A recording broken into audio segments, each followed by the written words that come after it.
और जिस बालक बालिका बेटा बेटी बहू ने अपने पूर्वजों के संस्कार को मिटाकर अपनी इज्जत को दांव पर लगा करके रोडों पर घूमना प्रारंभ किया, उस घर का भी विनाश हुआ और उस व्यक्ति का भी विनाश हुआ। हमारी प्रार्थना है, कृपा करके आप अपने बेटा बेटियों को ज्ञान दो। हम ये नहीं कहते तो बच्चों को पढ़ाओ, खूब पढ़ाओ, डीएम बनाओ, एसडीएम बनाओ, कलेक्टर भैया इनको तुम इंजीनियर बनाओ, तहसीलदार बनाओ, आप इनको पुलिस में ले जाओ, आर्मी में ले जाओ, लेकिन सबसे पहले इनको संस्कृत और संस्कार एक बच्चा बनाओ। खूब अंग्रेजी स्कूलों में भेजो, खूब जाने दो, बड़े बड़े मोटे पैकेज पर भेजो, विदेश भेजो, यूके भेजो, अमेरिका जाने दो, जहां जाए वहां बेटा और बेटी को जाने दो। और याद रहे वो वहां पर भी 100 गीदड़ों के बीच में भारतीय सिंह और सिंगनी की तरह है। संस्कार को ना भूले, माथे पर तिलक लगाना ना भूले, गले में माला डालना ना भूले, पूर्वजों की तरह आदर करना ना भूले, विनम्रता ना भूले, रामचरितमानस पढ़ना ना भूले। जो बेटा और बेटी अपने संस्कारों को भूल जाते हैं, अपने कायदे को भूल जाते हैं, वो कभी फायदे में नहीं रहते। पुराने नंबर आप अपने बच्चे को अमीर बना सकते हो, पैसा वाला बना सकते हो, इंसान नहीं बना सकते। अगर तुमने इंसान नहीं बनाया, वही बच्चे आत्महत्या करते हैं। पूरे विश्व में सबसे ज्यादा युवाओं वाला कोई देश है तो उस देश का नाम भारत है। सबसे ज्यादा यंगस्टर इस देश में रहते हैं, यंग गर्ल, यंग बॉयज इस देश में रहते हैं। पूरे विश्व में सबसे ज्यादा युवा किसी देश में रहते हैं तो वो भारत में रहते हैं। और वर्तमान में भारत में सबसे ज्यादा एडिक्शन, ये जो मोबाइल का नशा का इन बच्चों के ऊपर हावी है, ये सबसे ज्यादा खतरनाक है, इस देश के लिए सबसे बड़ा खतरा है। इसलिए अपने बच्चों को पढ़ाओ, पढ़ाओ, बड़ा करो, अंग्रेजी पढ़ाओ, चाइनीज पढ़ाओ, जो अंग्रेजी भाषा तुम्हें जिस लैंग्वेज को पढ़ाना है पढ़ाओ। और हमारी प्रार्थना है अपनी संस्कृति और रामचरितमानस गीता को जरूर पढ़ाओ, क्योंकि ये पढ़कर अमीर तो हो जाएंगे पर स्ट्रेस नहीं झेल पाएंगे, रोटी कमा पाएंगे और रोटी बचाने की कला नहीं सीख पाएंगे, इसलिए आत्महत्या करते हैं। राजस्थान के कोटा में छोटे छोटे बच्चे, देश की हालत को देखो, छोटे छोटे बच्चे आत्महत्या कर रहे हैं कोटा में, राजस्थान में मर रहे, सुसाइड कर रहे। क्यों? क्योंकि हमने बच्चों को पढ़ाई भी बोझ बना के दी, लोडेड कर दी। बच्चे अनलोडेड नहीं, आत्महत्या कर रहे। 6 साल का बच्चा सुसाइड कर रहा, 10 साल का बच्चा क्राइम कर रहा, 12 साल के बच्चे चोरी कर रहे हैं। और हम कह रहे हैं कि हमारा देश बदल रहा है। जितने भी माता पिता यहाँ बैठे, हमारी बात को बहुत गंभीरता से लेना। मेरे पागलों, कथा का सिद्धांत है शिक्षा देना। और मेरे भारत के लोगों, भारत में शिक्षा मुक्त होनी चाहिए और भिक्षा मुक्त होना चाहिए। लोग हमसे पूछते हैं कि अगर भारत को बदलना हो तो क्या करना चाहिए? भारत को बिगाड़ने के लिए सबसे पहले क्या किया, इस बात को जानना चाहिए। और भारत को जब सबसे पहले बिगाड़ा गया, सोने की चिड़िया को जब अंग्रेज देश में आए तो सबसे पहले उन्होंने यहाँ के गुरुकुलम खत्म किए। इस देश में गुरुकुलम रहते, इस देश को कोई बिगाड़ नहीं सकता था। आज अंग्रेजी आ गई, पहले पढ़ाया जाता था गा से गणेश, और इससे सांप्रदायिकता फैलेगी। गा से गधा पढ़ा, गा से गधा पढ़ा रहे, सांप्रदायिकता न फैले। हम किसी के विरोधी नहीं है, हाथ जोड़कर प्रार्थना है। जितने माता पिता तीनों पंडालों में लाखों माता पिता यहाँ बैठे हैं, आपके बेटा बेटी नाती पोता पोती है, हमारी हाथ जोड़ के प्रार्थना। छोटे भाई बहन भी होंगे तुम्हारे, हाथ जोड़ करके प्रार्थना है। उनको संस्कार देना मत भूलना, उनको संस्कृति देना मत भूलना, रामायण बचवाना मत भूलवाना, उनके माथे पर टीका लगवाना मत भूलना। राम जन्मभूमि हनुमान जी के दिन अथवा शनिवार या मंगलवार उनको मंदिर ले जाना जरूर ना भूलना, ताकि तुम्हारा बेटा और बेटी महान बन सके। और आजकल भारत का एक और कल्चर खत्म हो रहा, परिवारवाद। विश्व का पहला देश ऐसा भारत है जो पूरे विश्व को परिवार की दृष्टि से देखता। हम लोग संस्कृत के श्लोकों में भी बातें, वसुधैव कुटुंबकम। हम लोग पूरी दुनिया के लिए प्रार्थना करते, हम उस भारत भूमि के हैं जहां पूरी दुनिया के लिए प्रार्थना करते, सुखी रहे संसार, दुखिया रहे न कोई। सर्वे भवन्तु सुखिनः सर्वे सन्तु निरामयाः।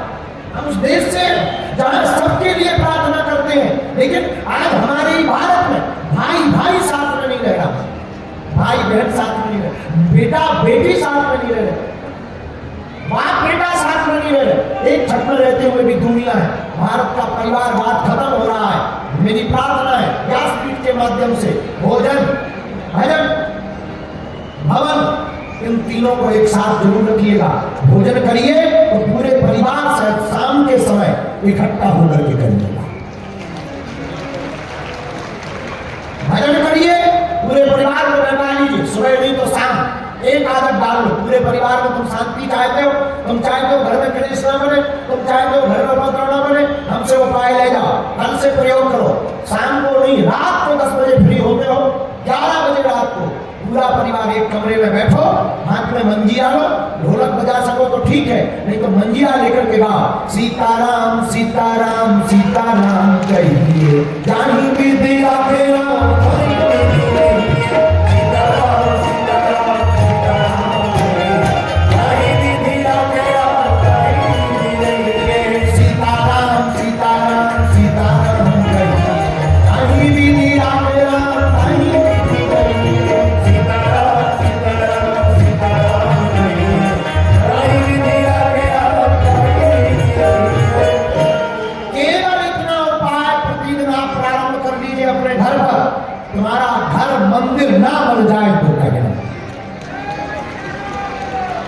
रामचरितमानस पढ़ते थे, एक पूरा परिवार सुनता था।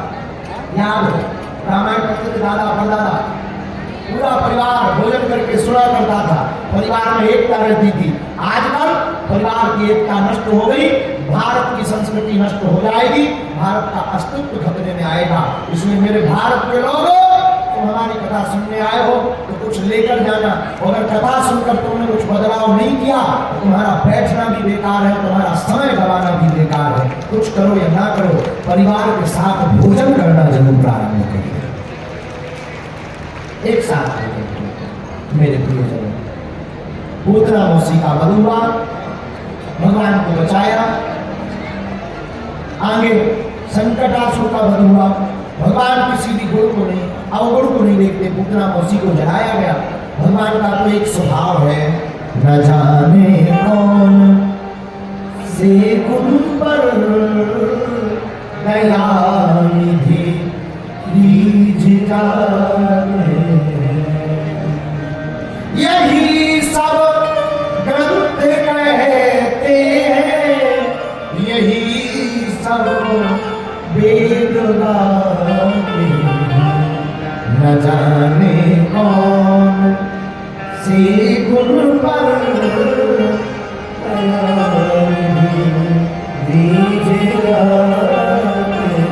भगवान किस गुण पर रीझ जाए कोई ठिकाना नहीं है, ये भगवान का स्वभाव है। आगे भगवान का नामकरण संस्कार का वर्णन आया, प्रणाम का भगवान ने उद्धार किया। और एक दिन श्री गर्गाचार्य ऋषि जी नंद बाबा के घर पर आए। अच्छा, आपको सुनकर आनंद आएगा, जो भगवान कृष्ण के गुरु है ना गर्गाचार्य, उन्हीं के वंशज हम भी गर्ग है, हाँ उन्हीं के वंशज, इसलिए हमारे लिए ये कथा बहुत अद्भुत है। गर्गाचार्य ऋषि, तो गर्गाचार्य ऋषि नंद बाबा के घर पर आए। बाबा कैसे हो? महाराज आपकी कृपा से ठीक है, बस हमारे छोरा के ऊपर ना बड़े संकट आ रहे। अच्छा बाबा, क्या नाम है तेरे छोरा को? हे राम राम राम राम राम। महाराज जल्दी में नाम तो रख ही नहीं पाए। अब आप आ गए, आप ही नया नाम रख दो। भैया हम ना रखेंगे, हम तो राजा कंस के गुरु जी हैं, उसको पता लगेगा आप हो जाए। हम यदुवंशियों के आचार्य हैं, तेरे छोरा का नाम कैसे रख दे? बाबा काम को पता नहीं लगेगा। यदुनाम माचार्यः जातश्चाभुवि सर्वतः श्रुतं मया संस्कृतं देहि देवकी सुतम। फिर भी आप कह रहे हो एक काम करो, गौशाला में रखवा। गौशाला में गर्गाचार्य जी बैठ गए। नंद बाबा ने रोहिणी मैया और यशोदा मैया को कह दिया तुम दोनों जाओ अपने अपने छोरों को नामकरण करवा करके आओ। यशोदा मैया रोहिणी मैया धीरे धीरे अपने अपने लालन को लेकर के चली। रास्ते में यशोदा मैया रोहिणी मैया के बोली अजी बहन मैंने क्या पंडित को बड़ा नाम सुना, ये बहुत जानकार पंडित। एक काम करो अगर जी जानकार पंडित होए तो नेक जाति परीक्षा ले, अपनो लाला मुंह दे दो, मेरो लाला तुम ले। अगर जानकार पंडित होएगा तो बता देगा कौन किसका लाला है, और पोला पंडित होगा तो नहीं बता पाएगा। रोहिणी मैया बोली ठीक है। रोहिणी मैया ने अपना लाला दे दिया, यशोदा मैया ने अपना लाला दे दिया, अदला बदली कर ली। अब दोनों पहुंची। गर्गाचार्य जी ने स्वागत किया, आओ विराजमान हो बताओ। धैर्यं दिनोतिनं कंपयते शरीरम। दोनों लालों को देख करके गर्गाचार्य जी रोमांचित हो, आंखें डबडबा गई। जहां यशोदा की गोद में पड़े हुए रोहिणी नंदन को देखा सोई गदगद हो गए, लेकिन जब रोहिणी नंदन की गोद में यशोदा नंदन को देखा आंखें भर गई, समाधि लग गई। अयम जैसे ही समाधि लगी 2 मिनट 5 मिनट 10 मिनट 15 मिनट बाबा जी तो एक तक देखे ही जाए, ना कुछ बोले ना सांस ले ना पलक मिलकाए। 10-15-20 मिनट होने के बाद यशोदा मैया ये सारे में बोली कहीं बाबा जी तबक तो नहीं गए। रोहिणी मैया से धीरे से बोली बहन अगर दबक गए तो इन्हें मरने को देते ही मरने को, गौशाला के बाहर पड़ जाते। अब बताओ बेफिजूली का पाप और हम लोगों को लगेगा। रोहिणी मैया बोली ऐसा नहीं कहते, चुप हो जाओ। हाथ हिलाया, हे बाबा जी, ओ महाराज, ओ सोई जागे, जहां जागे महाराज जिंदा तो हो। अब रोहिणी मैया और यशोदा मैया की सांस में सांस आई। महाराज नाम तो बताओ, नाम क्या है हमारे छोरन की? यशोदा की गोद में रोहिणी नंदन को देख करके कहा अयम ही रोहिणी पुत्र, अयम ही रोहिणी पुत्र रम्यं सुहृदो गुणिः। ये जो तुम्हारी गोद में है ना ये यशोदा का लाला। यशोदा जो तुम्हारी गोद में है ये रोहिणी का लाला है, और जो रोहिणी मैया की गोद में है वो यशोदा का लाला है। और यशोदा जी को देखकर बोले तुम्हारी जो गोद में है अयम ही रोहिणी पुत्रो, इसका नाम आख्यास्यते राम इति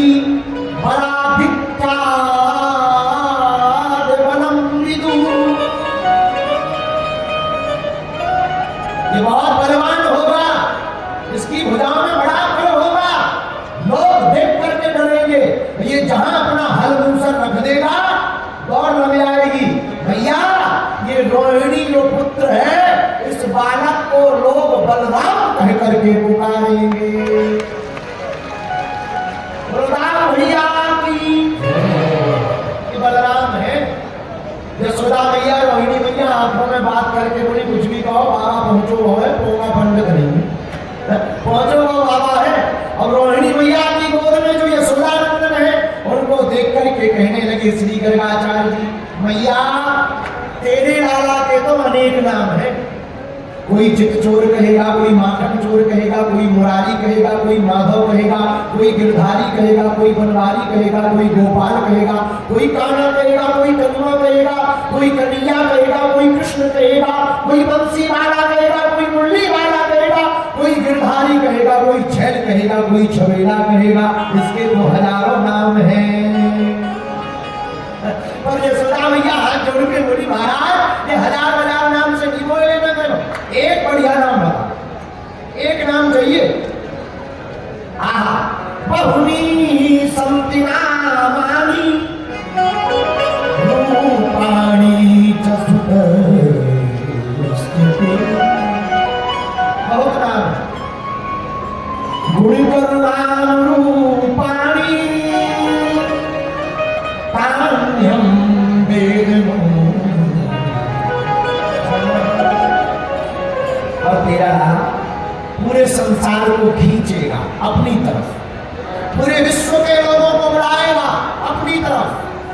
देख करके पूरी दुनिया चुंबक की तरह खिंची चली आएगी।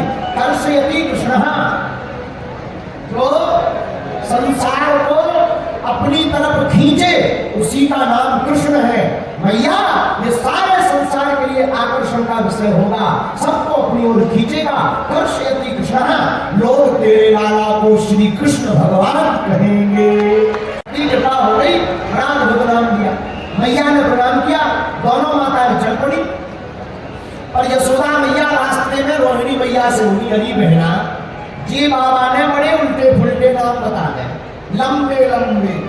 तेरे छोरा को नाम बलराम, मेरे छोरा को कितनों टेढ़ो नाम कृष्ण, हम पे तो ना रह जाए। अच्छा एक बात है भैया, माताएं बच्चे को नाम कितनों प्यारो रखोगे, अपनों लाड़ को स्वयं को रख देवे नहीं। तो बोले बहना तेरे लाला को नाम बलराम, जाको कहेंगे बलुआ, मेरे लाला को नाम कृष्ण, जाको कहेंगे कनुआ। कनुआ बलुआ, बलुआ कनुआ, कनुआ बलुआ, बलुआ कनुआ, ये बढ़िया। दोनों माताएं प्रसन्न हो गई। भगवान की बाल लीला प्रारंभ हुई। बाल लीलाओं में काले ने ब्रजताल पेन गोकुले राम के शरण, भगवान की बाल लीलाएं बहुत हैं। गाने में समय चला जाएगा, कहने में समय चला जाएगा। हम तो इतना ही कहेंगे, धूल भरी अति शोभित श्याम जू, देसी बनी सिर सुंदर चोटी, खेलत ठाक फिरे अंगना, पग पैजन भाजन की कचोटी। और एक दिन भगवान हाथ में रोटी लिए, माखन लिए हुए घूम रहे थे। बात छवि को रस खान विलोकन, बालक काम कला निधि कोटि, और काव्य के भाग बड़े सजनी हरि, हाथ से ले गयो माखन रोटी। काव्य के भाग बड़े सजनी हरि, हाथ से ले गयो माखन रोटी। वह कौड़ा कौआ भगवान के हाथ से माखन रोटी ले गया। क्या कहना है ऐसी लीलाओं का। भगवान अद्भुत अद्भुत लीलाएं, बाल लीलाएं दिखा रहे हैं। आहा, माता पीली झोलियां पहना देती। एक संत को कहते थे, भरदम की पंगत कुंद कली, अदराधर पल्लव कोल की, चपला चमके घन बीत जगे, छवि मोहन माल कमोल मुगराल लटे लटके मुख ऊपर, कुंडल लोल कपोलन की, छावर प्राण करूं कृष्णा, बलि जाओ लला के बोलन। भगवान के स्वरूप का क्या कहना, बड़े दिव्य लग रहे हैं ठाकुर जी। झंगुलियां पहनी है, पांव में पैजनियां पहनी है, दो दंतुलियां आई हुई है। आहा, परम पूज्य जगतगुरु पद्म भूषण रामानंदाचार्य तुलसी पीठाधीश्वर पूज्य गुरुदेव की रचना क्या बजाई गुरुदेव भगवान ने, क्या अद्भुत रचना गाई।